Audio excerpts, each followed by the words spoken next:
la plupart des choses que les gens reprochent à l'industrie pharmaceutique ne sont pas du tout vraies. Okay. Fait que souvent, moi, je dis, en voulez-vous des critiques contre l'industrie pharmaceutique? Je vais vous en faire une liste, là. Je vais vous faire 25 items spontanément comme ça. Mais la plupart de ce que les gens disent contre l'industrie, c'est totalement fabriqué puis pas vrai. Exemple, les théories selon lesquelles les compagnies ont déjà le remède contre le cancer ou telle maladie grave et qu'ils le gardent en secret.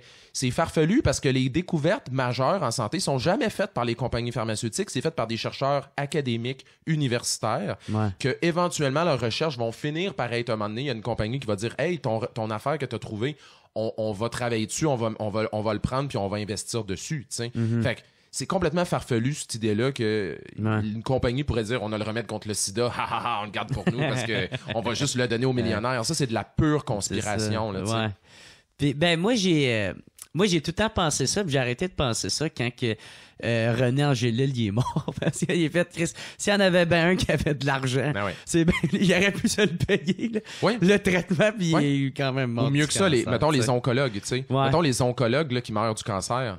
Ah ouais, c'est vrai. Tu sais, je veux dire, c'est quoi la patente? J'avais jamais pensé à ça. Je sais que les oncologues, c'est pas l'industrie pharmaceutique, mais selon les gens qui sont dans les trucs plus conspirationnistes, ils vont dire que l'ensemble des professionnels de la santé sont tous achetés d'une façon ou d'une autre par les compagnies. Fait que si les oncologues sont... Ils se sacrifieraient pour la cause. Ben ouais, il me semble qu'ils feraient ça. Genre, l'oncologue qui serait comme, Chris, j'aimerais ça survivre, mais en même temps, je vais révéler mon secret que je suis vendu à l'industrie, fait que je vais mourir pour leur prouver qu'ils ont tort, tu sais. Non, mais ça révèle à quel point des fois, les conspirations, là, c'est complètement farfelu, tu sais, quand on les analyse plus en détail. Là, c'est quel, ma tante, le mythe le plus stupide que t'as entendu? Il y en a pas un, tu sais, je veux dire... Il y en a plein, tu sais, genre, tu sais, j'en parle souvent de ça, mais tu sais, souvent les gens vont dire tout ce qui est naturel, c'est bon, puis tout ce qui est pas naturel, c'est pas bon. Okay. Ça, c'est un classique, là, vraiment, tu sais. Puis moi, je le rencontre beaucoup dans mon travail parce que les gens vont dire, par exemple, hey, je viens de me faire diagnostiquer avec telle maladie, genre la sclérose en plaques, mais il n'est pas question que je prenne des médicaments, là, fait que, y a-tu des produits naturels qui peuvent m'aider, tu sais, fait que, dans le fond, je leur dis, fait que dans le fond, ce que vous voulez, c'est traiter votre maladie grave avec des produits dont on connaît rien sur l'efficacité, la sûreté, la qualité. C'est quoi l'affaire, tu sais? Fait que ça, c'est un des grands mythes, puis c'est un mythe qui est nuisible puis dangereux, tu sais. Fait que ça, c'est quelque chose que je vois vraiment souvent. Mais des affaires stupides, moi, il y a jamais de croyances qui sont stupides. Tu sais, l'affaire, là, c'est que moi, je trouve jamais que les gens sont niaiseux de croire à des affaires fausses, tu sais. Fait que c'est pas niaiseux de croire à des affaires. Moi, c'est plus... Moi, je ressens plus de la colère envers les personnes qui propagent ces croyances-là, tu sais. Ah, OK. Qui en font leur combat, genre. Ben, en fait, ouais, exact, là, tu sais, comme exemple, si quelqu'un croit que les vaccins, c'est pas bon, je suis pas fâché contre la personne qui croit que les vaccins, c'est pas bon, je suis fâché contre les gens qui propagent cette information-là, tu sais. Ceux qui sont motivés, là, comme les flat earthers. Ça, bref. C'est dans mes sujets que j'adore, ça aussi. Là, les flat earthers. Ouais, les flat earthers, je les adore, là, vraiment. Là, ils me fascinent, ces gens-là. Oui, j'avais demandé cette question-là à Christian Page, qui était venu sur mon podcast. Okay. Puis genre, c'était quelle conspiration la plus stupide il a entendu. Puis il avait donné un peu une réponse comme toi, tu sais, il était comme, ben, tu sais, chacun, ils ont l'affaire.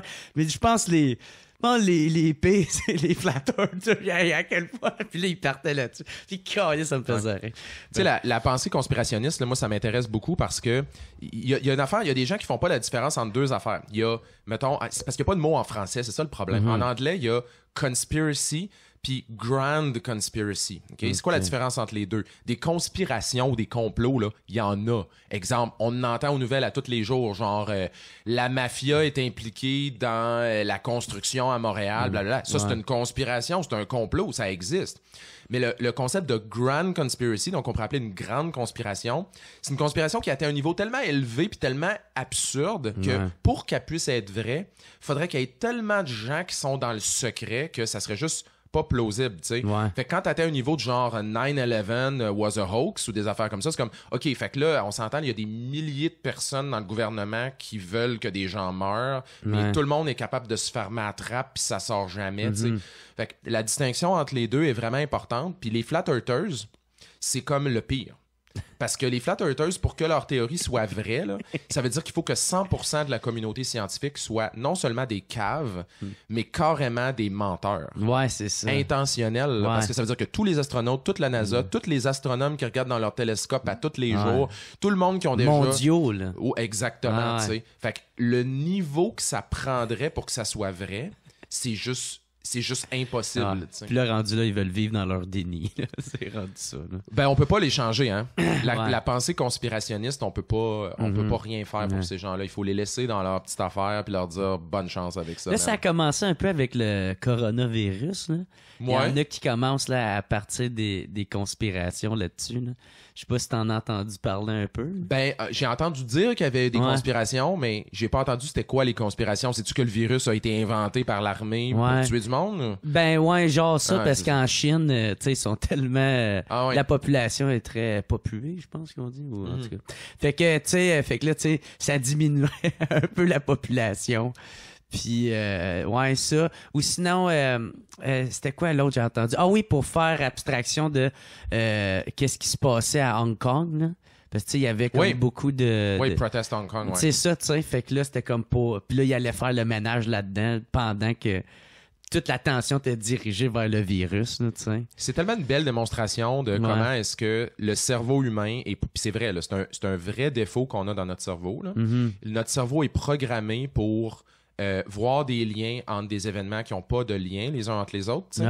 Fait que pis ça, c'est super bien étudié, décrit, etc. Mais notre cerveau, il a un besoin de voir du sens dans les choses. Donc, tu vois un virus qui se met à tuer des tonnes de monde, ça n'a pas de sens. Il n'y a pas de sens derrière ça, là. C'est juste quelque chose de fucking horrible.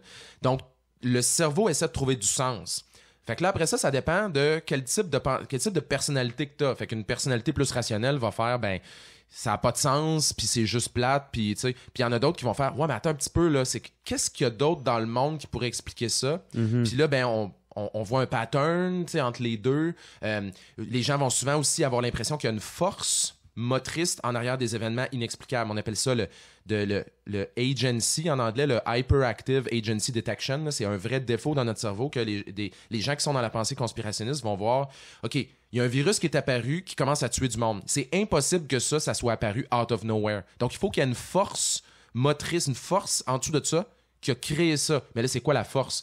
Ben là, c'est quoi? C'est une grosse compagnie? C'est le gouvernement? Ou tu sais? Tu vois-tu, genre? Mais tout ça, c'est programmé dans notre cerveau, tu sais. Fait que tu peux pas arriver avec une personne comme ça puis la convaincre qu'elle a tort. C'est juste... C'est dans ses neurones, tu sais. Ouais. Puis c'est ça, tu peux pas convaincre quelqu'un qui est déjà convaincu, là, de... Ils veulent pas l'avoir, la conversation. Ouais, c'est ça, exactement. Puis toutes les maladies, supposément. Et veux-tu avoir une des théories les plus fucked up? En fait, je vais t'en nommer deux, OK? Deux affaires, OK? There you go. La première, elle va vraiment vite parce que faut juste que je me souvienne, mais c'est quelque chose qui m'est arrivé à moi récemment. C'est quoi déjà? Ah oui, j'ai participé à un autre podcast, en fait, où on a parlé de l'obligation... la vaccination obligatoire, OK?